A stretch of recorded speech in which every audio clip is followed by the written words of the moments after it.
I'm the Water Conservation Manager with the Mojave Water Agency. Basically, what I do for the agency is I have been running the rebate programs for the agency. So we've run a Cash for Grass program since 2008, and I have been in charge of that. And recently we enacted a large-scale Cash for Grass program, which is focused towards more larger-scale turf areas, i.e. schools and industrial complexes. And so we've been taking out grass on a larger scale through that. So that's kind of what I've been doing. My job has changed quite a bit with the way California is going right now. Doing a lot more policy stuff, and so I've been traveling to Sacramento, and I've been actually recommending how the legislators can make decisions on the future of California's water. So that's kind of what you're going to see today is where the future of California's water is going, which direction it's going. So before I get started, I know I'm being videotaped, but I'm going to ask a question. Are we still in a drought? Why are we still in a drought? Do you think we're in a drought? I'm going to give you some information that's very important. So we have currently 26 rivers that are at flood stage, emergency flood stage. How are we in a drought? Not population.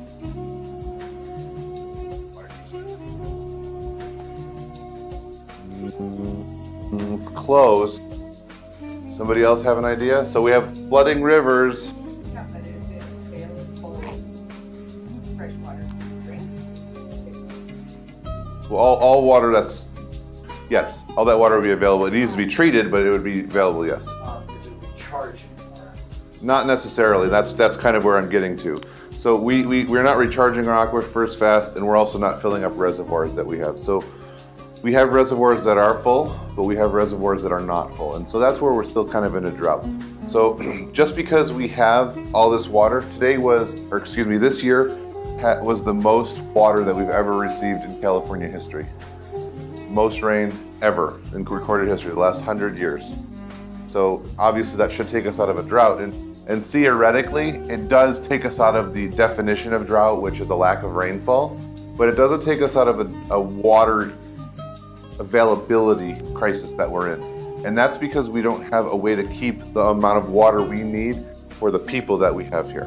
So that's kind of how I can describe what I'm doing now, is saying that we're trying to fix that issue. So if we have these big rainstorms, we want to have the storage and the means to keep all that rain available for a longer period of time. So I'm gonna get into this. I'm sure you guys heard all about us already. Do you know all about the Mojave Water Agency?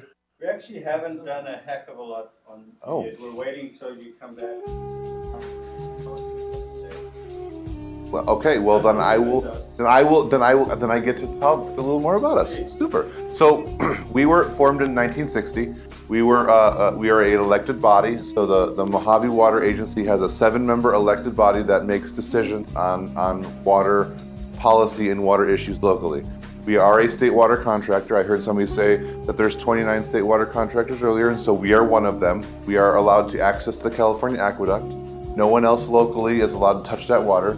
So if anybody else were to try to, stick their hose in there and drain some of that water out, they could get in serious trouble.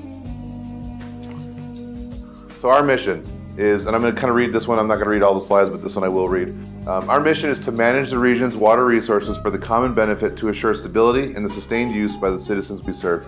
Now, there's 2 real key words in this statement that I'm going to use, that I'm going to kind of highlight, and it's stability and sustained. And those 2 words are basically us in a nutshell. We want to make sure that our water levels stay stable. So we manage the water. We have an adjudication, which you're going to hear about. We have people that are constantly measuring our water levels to make sure that they stay stable. And then sustained, that helps us get through our drought periods. So we just came out of a 5-year drought, which was the driest period on record in California. And I just said we have the wettest year. So how did we make it through 5 years of dry periods, and now we have our wet year? And so what we do is we take those wet years beforehand, and we make sure we manage that water efficiently enough to so that we can get through 5 years and then we can make it to the next wet year. So California has cycled, and it's typically 5 to 7 years of dry, 1 to 2 of wet. And so last year we had a wet-ish. It was not the Godzilla El Nino that everybody said it was going to be, but it was an above average wet year. And then this year we had Godzilla El Nino that was delayed. So this year we got our El Nino. So we've had about a year and a half of really good rainfall, and so that's how we're going to sustain ourselves for the next 5 to 7 years. So where do we get our water from? Does anybody know where we get our water from? San Bernardino Mountains. Where else? I'm sorry? No, La Hunton is a water quality control board. Groundwater? Thank you, guys. Oh, this answer. Sorry. Runoff and aquifers. Where else? You're missing one. Well, you're missing one. River. No, I'm not. He's talking groundwater, and I'm not even talking groundwater because you guys have already answered that part of it. Where else do we get our water? We have 2 sources of water here. State water. So we get water from the California Aqueduct, right? So we have what we call a natural supply, which is groundwater, right? So that's going to come from the San Bernardino Mountains, and that comes down the Mojave River. It's going to recharge the aquifer through the Mojave River. Now, do we know where our water comes from when it comes from the San Bernardino Mountains? From 2 spots. We have two rivers that converge into the Mojave. Anybody know? Have you not done the tour yet? What's that? You done the tour of the Upper Mojave? No, that's big deal. Oh, okay. Okay, so it comes out of Deep Creek. You guys have all heard of Deep Creek, right? And that's going to end up originally coming from Lake Arrowhead. So Deep Creek starts by Lake Arrowhead, comes down the mountains, and then we have Silverwood Lake, or we call it the West Fork. So those 2 rivers come down. So Deep Creek and West Fork come down. They meet behind the Mojave Dam, and they come out and form the Mojave River. So that's where we get our water from as a natural supply. Then we have our artificial supply, and that's going to be our state water project. And so I'm sure you guys are going to see the aqueduct or hear more about it. Basically, what we do is we have a siphon, or an area where we take water out by the siphon, and it goes into our recharge facility up in the Deep Creek area. So the state water project is a series of canals, aqueducts, water conveyance that comes from Lake Oroville. It comes all the way south to us, and then it ends in Lake Paris. So if you guys know where all those areas are. Now, Oroville's been in the news a lot. Have you guys paid attention to all that in this class? I imagine with Neville being on top of current events, that's a big deal. They're estimating over $100 million in repair costs to fix Oroville, the dam at Oroville. So unfortunately, you people and us and me and Neville, we're going to be the ones who pay for that. So that's going to be something that you're going to see coming down in the future, that we have to make sure we maintain this infrastructure and keep it so that we can use it in the future. So we talked a little bit about the drought, so I'm not going to go too deep into this, but here's some history of the drought. In 2014, January 17th, Jerry Brown stood on basically a meadow where there should have been 100 inches of snow below him, but he was standing on grass. And so that was the driest year that we've ever recorded for water precipitation, snowfall, all this other stuff. There was the driest year ever. And the way the State Water Project works is it based on all that snowpack, and we got about a 5% allocation. So of our 89,800 acre feet, we were able to take 5% of that. Now contrast that with today, we can take 60% of our water today, so it's a lot different when we have a lot of water.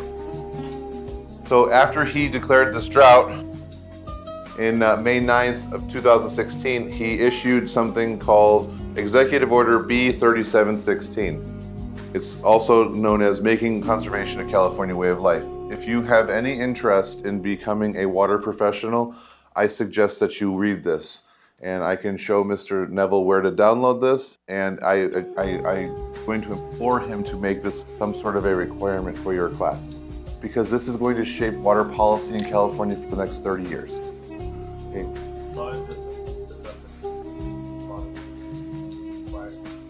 Yeah, I mean, you don't need to read the whole thing, but there are definitely sections that you're going to want to look at, and I'm going to kind of give an overview of it. But it has so many things that are going to be changing the way we deal with water in the future. It's going to be very, very, very important. So here's the 4 main aspects of this document. The first one is going to be use water more wisely. Then we're going to have eliminate water waste, strengthen local drought resilience, and then improve agricultural water use efficiency and drought planning. So it's basically, we have 3 things that are going to go directly to our urban suppliers, and then 1 that's going to go for our agricultural suppliers. And they're all very important. So the first one in the executive order directives is be water wise. And this is going to kind of build off of the last year where we had the 25% mandatory conservation. You guys all remember that, right? Where everybody was up in arms because we had to mandatorily conserve 25%. Well, actually, most of our areas here locally had to conserve up to 32% because we were considered high water users, which is, you know, we live in a desert, so obviously we don't get as much natural water, rainfall, so we have to artificially water our lawns and our landscapes. We have a lot of agricultural uses around here, so we were in the higher category. So this new Be Water Wise is going to take that 25% and it's going to start to change how we look at that. It's not going to be mandatory anymore. Well, it could be if we go back into another dry state, but it's going to try to make it so we don't ever have to go back to mandatory conservation. Second one is going to be eliminate water waste. This is going to be starting to eliminate those permanently eliminate those water practices that are wasteful. So currently, we no longer hose down our driveways. That is actually an infraction. It's the same as getting a traffic ticket. You can get a ticket for that. You can't water your driveway or sidewalks intentionally with your irrigation system. If you're going to wash a car, you now need to use a hose. It's called a positive closing hose nozzle. And the fourth one is you can no longer have a non-recirculating water feature that doesn't include potable water. That includes potable water. So those 4 things are now permanent, and all 4 of those things, if you're caught and blatantly doing things, you can be basically getting a traffic ticket. And if you get caught more than once, there's a possibility that could become misdemeanors, all that kind of other stuff. So basically, if you hose down your driveway, you could be a criminal.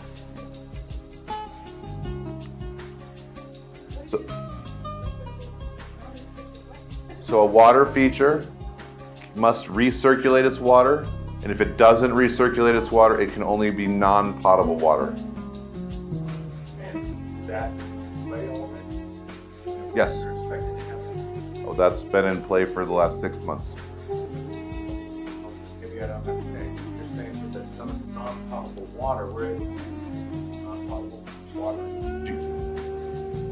Okay, you know the difference between potable and non-potable, yes?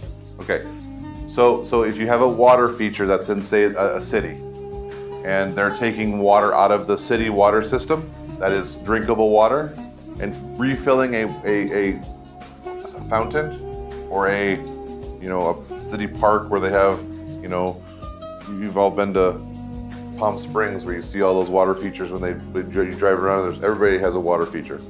So if you're using potable water, city water, you have to be able to recirculate that water. So it has to be recycled, reused more than once. It can't just go through the system and then out.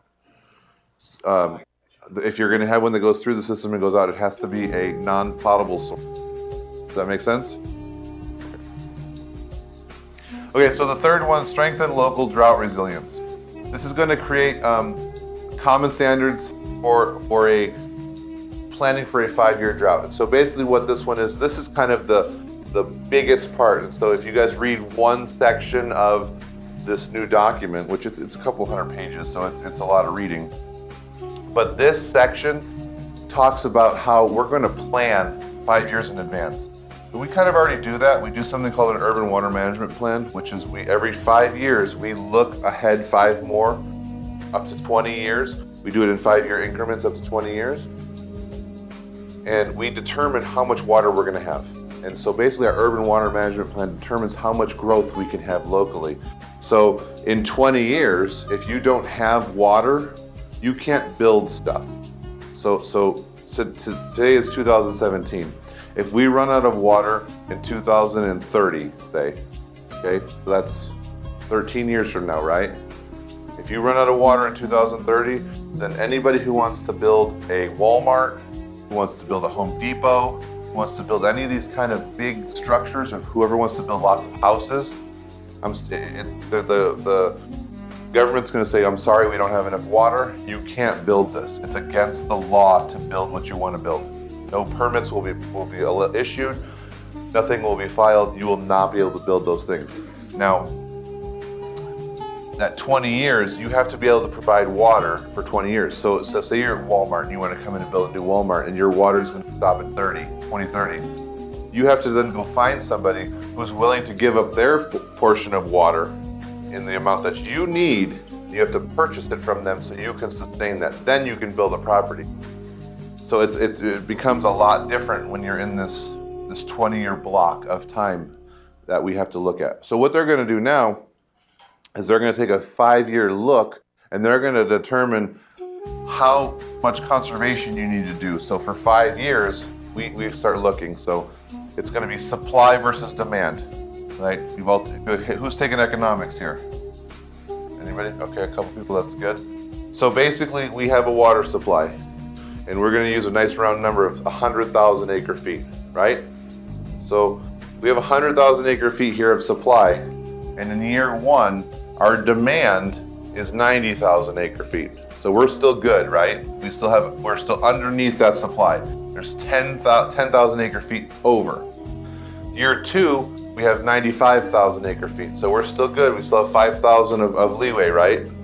Year 3, we have a real big jump and we go to 110,000 acre feet of water use, right? So now what are we doing? Do we have more supply or less supply? Over? So we're over our supply. By how much? It's real easy math. 110,000 over 100,000. 10%, right? So we're 10% over. And so what they're going to say is for this 5-year period, you need to start in year 1 conserving 10%. Mandatory. So that you can, when you get to year 3, you have extra water in your system that you can utilize. Does that make sense? Okay, so that's what this 5-year look is going to look like. Now, here's the big problem with this 5-year look, is if you look at any 5-year period in California, you are in a perpetual drought. You are always in drought. And so there's some issues with this, but this is the way it's going to look. So we have to, they're trying to figure out ways of making this so it's not so cumbersome, but this is the current system that we're going to be going into. Okay, so what are some of our water use efficiency targets? So have you guys talked about 20 by 2020? Okay, well, I guess I get the first crack at it. Fantastic. So 20 by 2020 was a law that came out in 2007. It's called XBX 7-7. And basically what it says is by the year 2020, so 2020, you're going to have to conserve 20% of your water over a 10-year baseline period. And so the baseline period was from 1995 to 2005, and you took your average water use over those 10 years and you determined how many gallons per person per capita daily you use. And then in 2020, you're gonna again calculate your GPCD, it's called gallons per capita daily, okay, GPCD. You're gonna calculate that again, and you have to have had less than 20%. You have to use less than 20% over your baseline. So if your baseline is 100, you now have to be at 80, okay? And so our baseline was somewhere around, I think it's 165, maybe a little higher, I don't know exactly. And we're right there. We're actually about 30% less in our area here.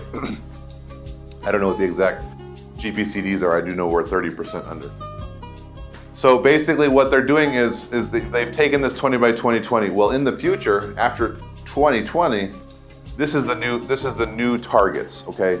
So it's gonna be more intensive than 20 by 2020. So basically what they're gonna do is they're gonna calculate your new GPCD, you know, what your goal is by using these metrics. So indoor water per capita. Does anybody know how much water we use per person per day indoors? California?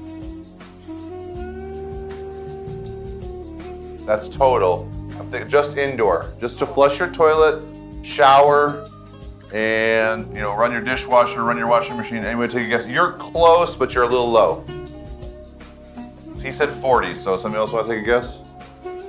You're really close, almost there. You're one too high. Yes. So 55 gallons, and that's going to be, so this first number is 55. Done. Now, it does go lower as the years go on. So in about 6 or 7 years, it goes down to about 6 gallons per person. So down to about 49 gallons. And that's because there's some laws coming out. SB 407 is taking effect at the end of this year.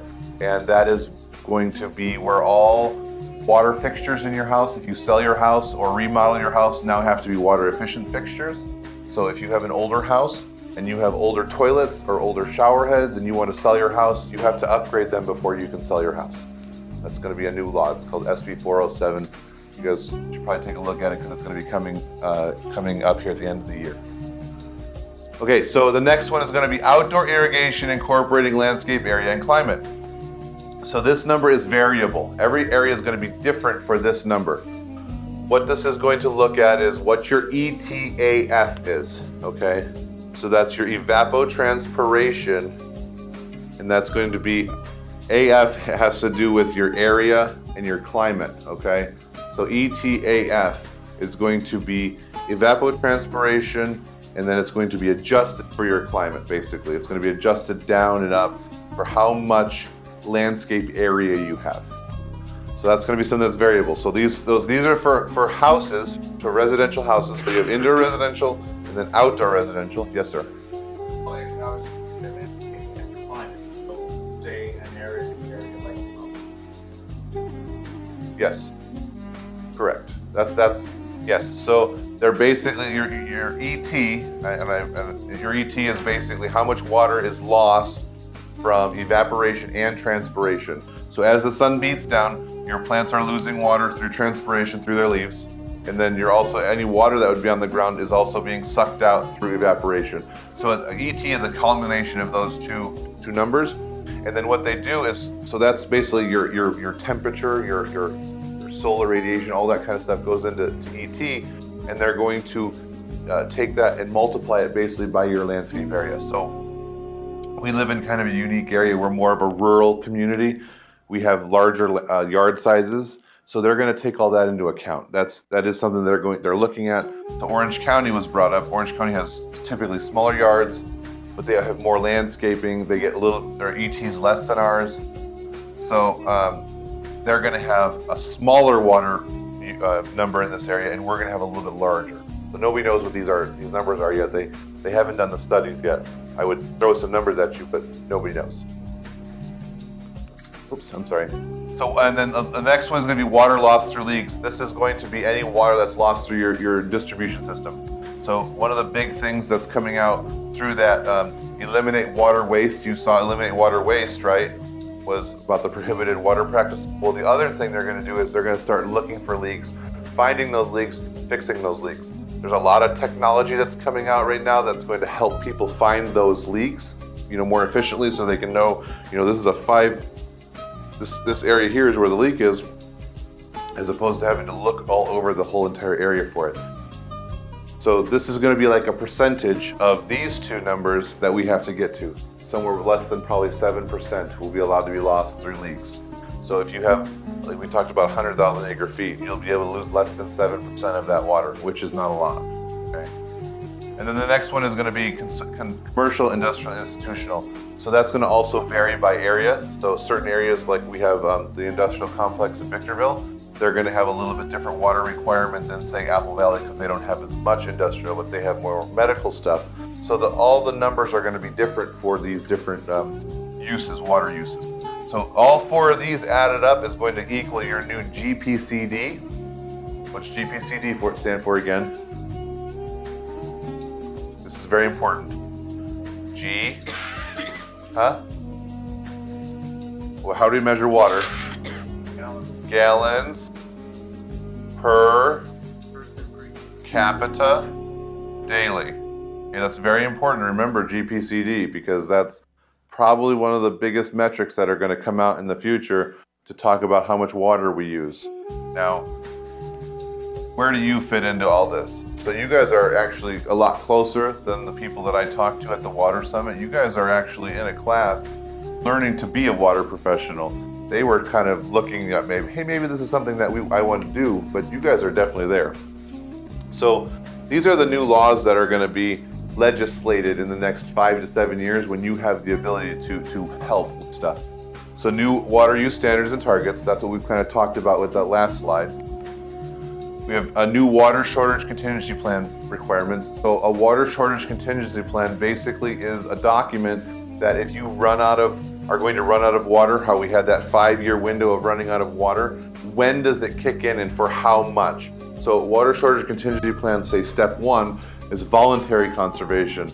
Step 2, we're into mandatory 5 to 10%. Step 3 would be mandatory 10 to 20%. All the way up to 50%. Okay, so when we get to a really bad place, when we have no water, you can have up to 50% conservation, mandatory, where basically if you're watering outdoors, they're gonna actually come and shut your water off. So when you're at 50% conservation, it's only indoor water use. So that's what a water shortage contingency plan is. It's all these steps to get to making sure people conserve more water.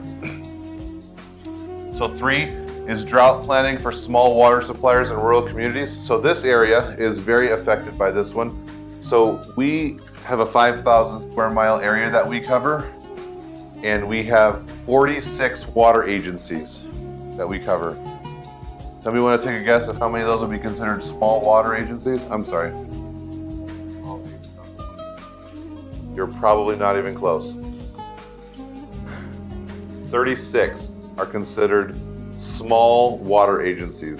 So we have 9 or 10 that are considered large water agencies, and the definition of a large water agencies is 3,000 customers, 3,000 connections, or 3,000 acre foot served, or those are the two for large, and then so anything small is less than that. So less than 3,000 people served or less than 3,000 acre feet served. So a lot of our agencies are small. So anybody live in Lucerne Valley? Okay, Lucerne Valley has like 20. Then we have like going out to Joshua Tree, because we cover out to there too. So there's a couple out there. Then we have like Hellendale, which they're almost a large. I can kind of consider them in the large. They're 3 connections away from being an urban water supplier. So they're almost there, and they probably will be there in the near future. But most of our water suppliers are very, very small. And so what they're doing now is they haven't been required to do a lot of drought planning in the past, but now they are. And it's all going to be regulated by us and the county as to how they regulate their water supply, and if they run out, where they go, how they intertie with other agencies. So some of these small water suppliers, they have like 12 customers, 12 houses, 1 well. What happens if that 1 well goes down for 12 customers, 12 houses? So now we're in a really, really bad spot, right, for these people. So that's what we're gonna work on, making sure they have a backup plan. What's plan B for these 12 houses? And it may be connecting to the next water system that's a couple miles away, and they have to put a pipeline in so that in case their well goes down, they still have access to water from some other area. Okay, and the last one is going to be agricultural water management. This is kind of a big deal more in the Central Valley.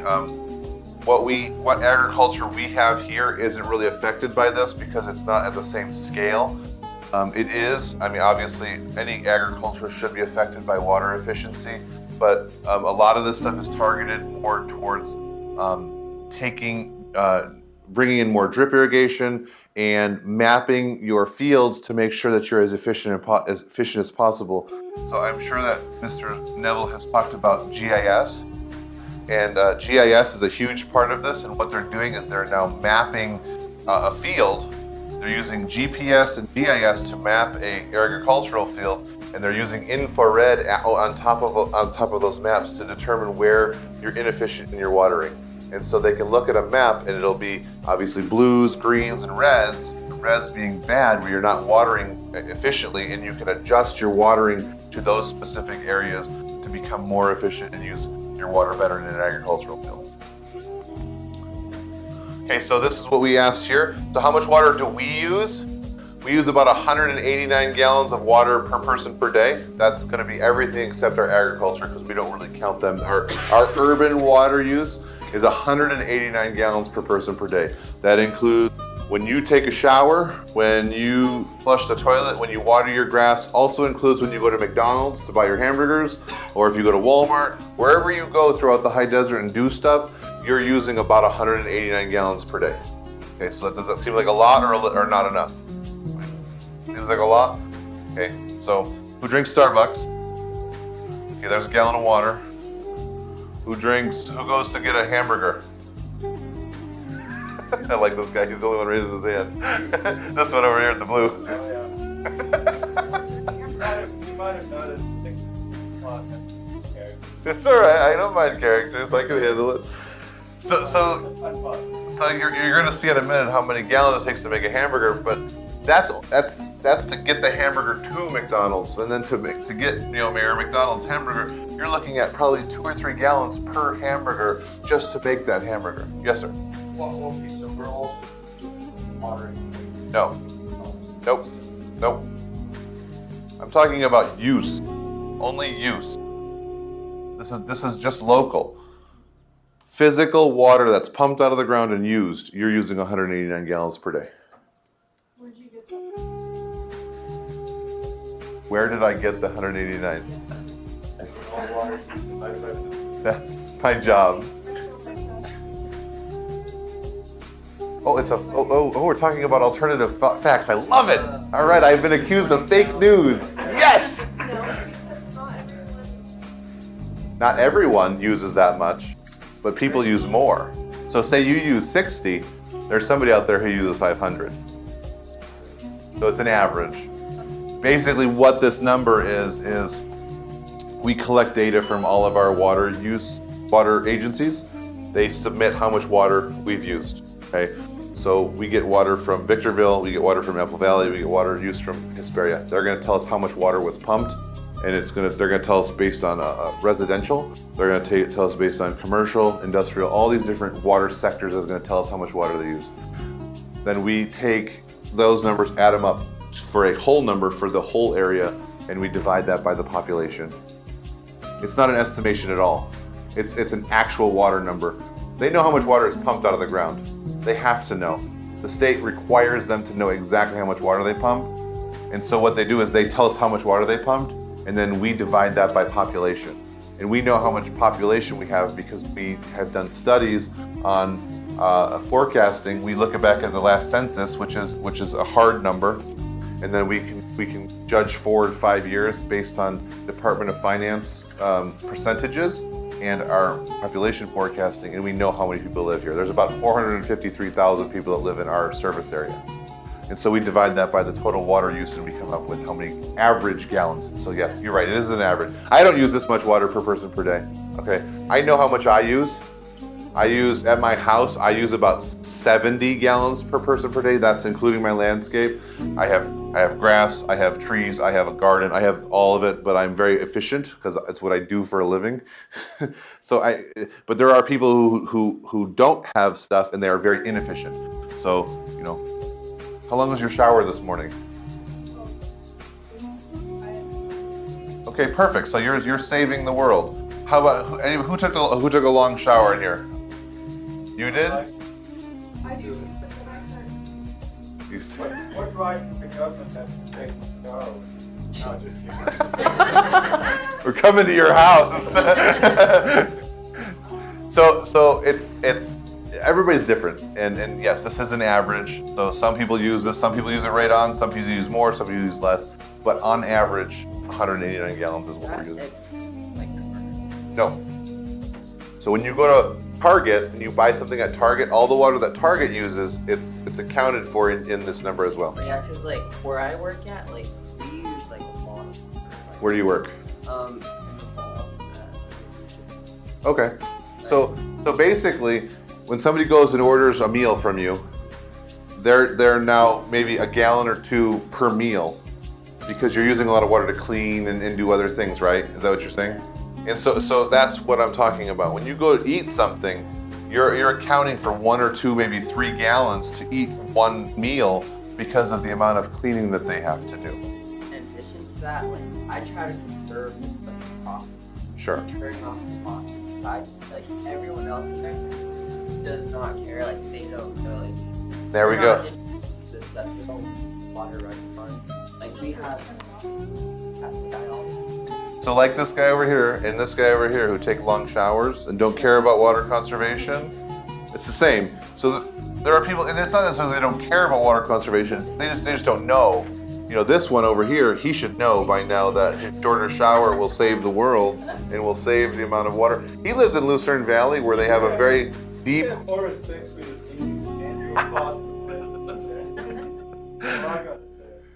All right, so we talked a little bit about Castor grass earlier. So about 11 million square feet of grass has been removed in the area. And I'm going to go back really quick to the last slide. So 11 million square feet of turf. And you guys can do some quick math. Each square feet of turf is about 55.8 gallons of water saved per year. So that's a lot of water, right? 55 million gallons of water. Oh, well, a little more than that. What is it? 50, I don't know, whatever 55 times 11 is. Okay. So this number in the year 2000, somebody want to take a guess what that number was?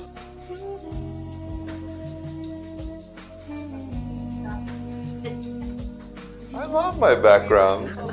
Oh, you can't focus because you see the guy giving the thumbs up? Okay, well, somebody take a guess. Somebody throw a number out at me.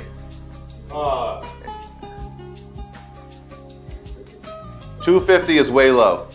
Oh, really? 300. Still low. Not that high. How much did you say? You're high. 327 was the closest so far. We'll go with 386 gallons per person per day. So back in the year 2000, people were using a lot of water. If you look at we have a graph where you look at our water use from the year 2000 to today. It kind of went like this. It went up and then back down, and it's at the same level it was in 1997 today. So in 1997, we used the same amount of water for about 150,000 less people. So do you think we're becoming more efficient or less efficient? Much more. So sorry? Because we've taken grass out, we've educated people on, doing the simple things, turning off your water. This guy comes and turns off faucets when they're not supposed to be on. Simple things like that. People are taking shorter showers. It's all these little things that are lumped up into a big number. And so it's everybody kind of doing their part to make a little bit of a difference. And that's how we've gotten down to this number. So we have some big projects that we've done for our Cash for Grass. Recently, we've discontinued our residential program, but we have gone into our large-scale program. So, does anybody live in Hesperia? Hesperia School District, where I live, is taking out 500,000 square feet of turf. So 500,000 square feet of turf just at the school district. Apple Valley School District is taking out grass. All the golf courses. Every single golf course in the high desert has signed up to take grass out. So is there any golfers in the room? No golfers? Okay. So you don't really understand this, but the Green Tree Golf Course took out 1.3 million square feet of turf. So if you kind of want to do the math, that's 55 gallons times 1.3. You guys can figure out how many acre feet that is. Okay. So, there it is. I didn't realize I had it in here. I forgot. There's another cool picture for you. I'm sorry. So how much water do we have in the entire world? I hope you've already talked about this, but fresh water makes up about 3% of our water in the entire Earth. So of the 100%, 97% of that water is salt water, inaccessible, undrinkable, something that we can't use. Of the 3%, there's approximately 2/3 of that we can't use because it's locked up in glaciers and ice caps. 30% of that is in groundwater, and less than 1% is surface water. Do you see all that surface water, all the rivers, all the lakes, all the streams, all the stuff in the world? basically makes up 0.03% of all the water in the entire world. Not a lot, right? Luckily, we have this groundwater, and 30% of our water is groundwater. So we, this local area, are 100% dependent on groundwater, and that's something that that we use, we recharge, we do all this other stuff. So of the whole of the water in the entire world, only 1% is available to drink for humans. So this is kind of, yes, ma'am.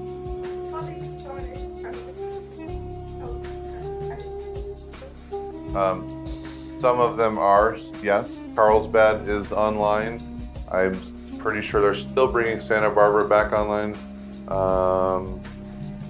So yes. The problem with desalination is it's very expensive. It's not a problem.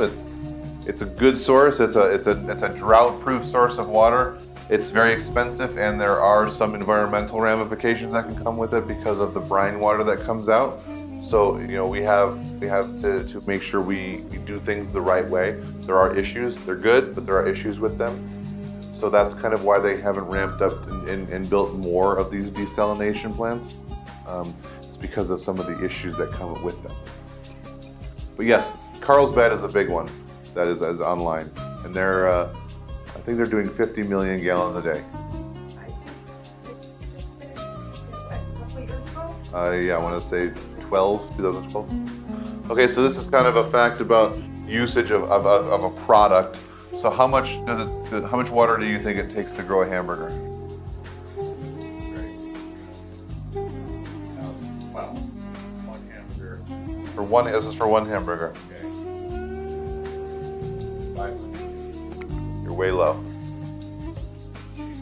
For one hamburger, it takes about 4,000 to 8,000 gallons. This is or 18,000, excuse me. So how much to grow a t-shirt?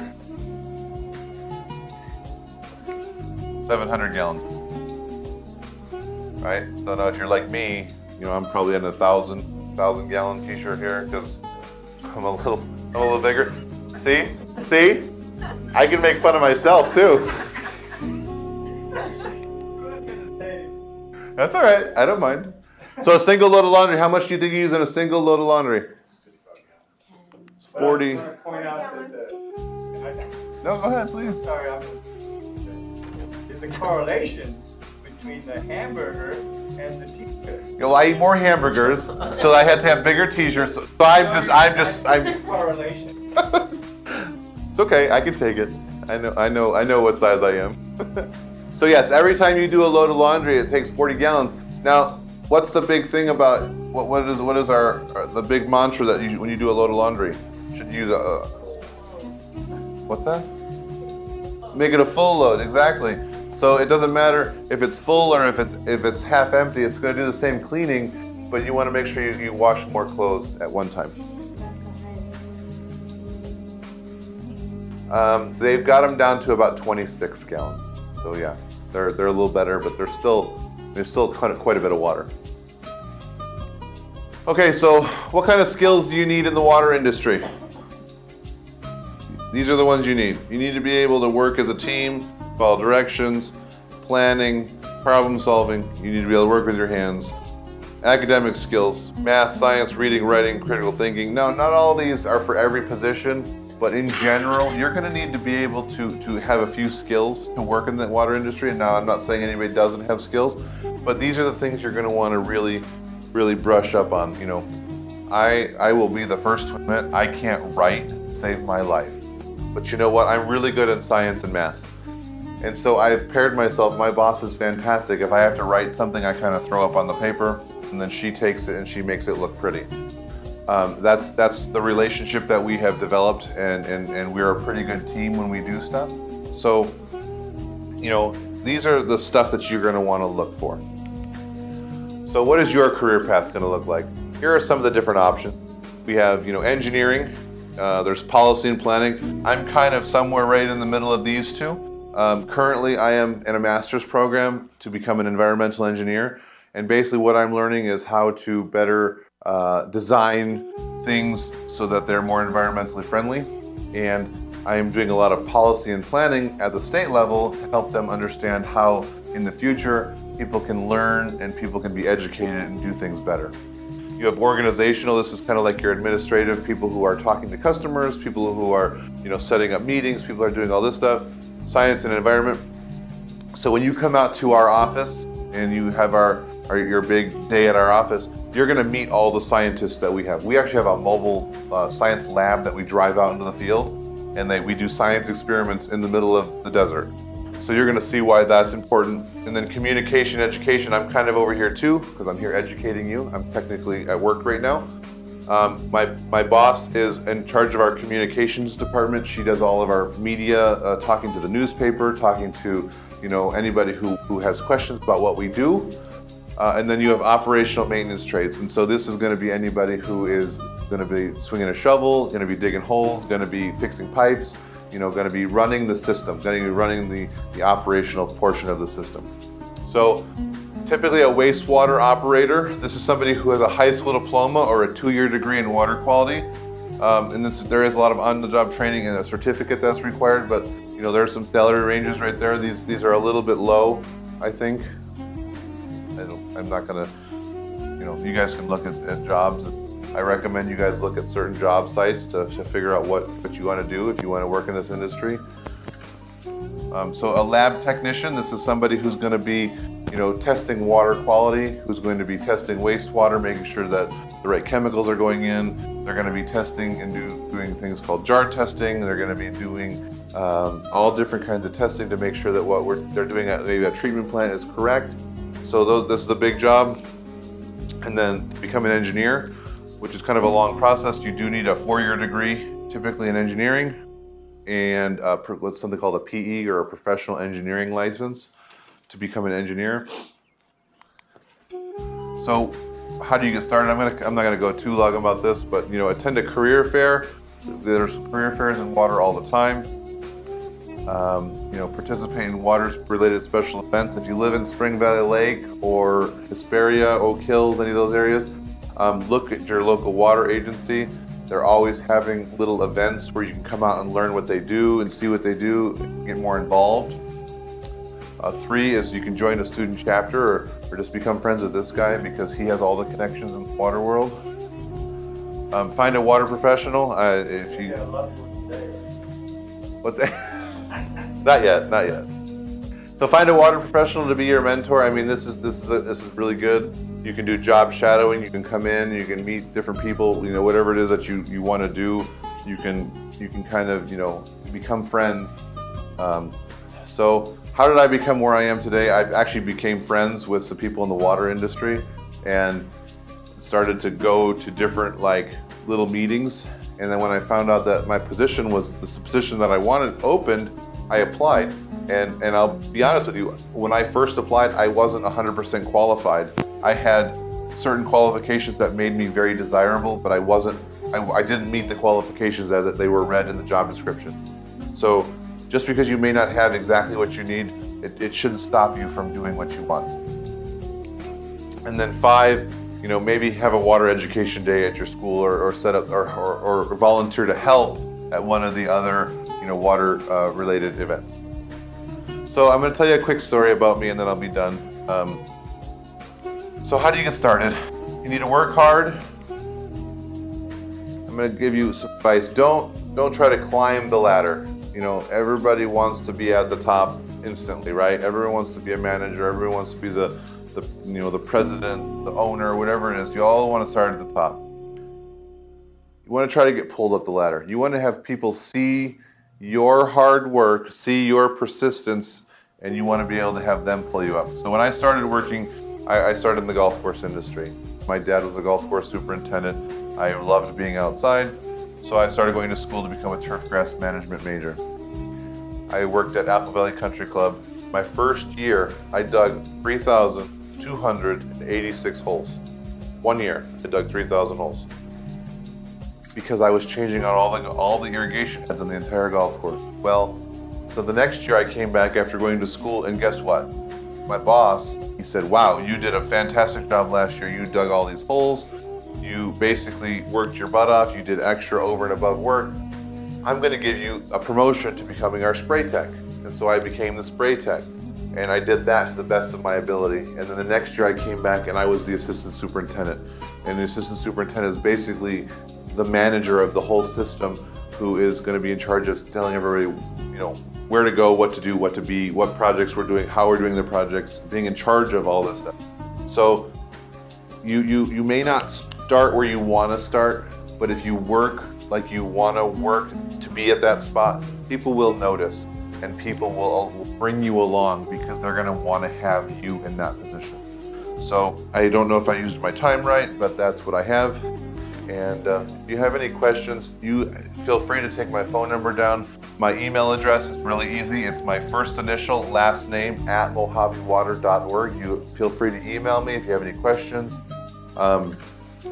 Please use me as a resource. That's what I'm here for. So me and Neville, we jest a little bit, but I definitely respect him, and I hope he respects me. And I love coming to talk to you guys, and I love doing all this stuff. So. Thank you very much. Yeah, one of the things that I think really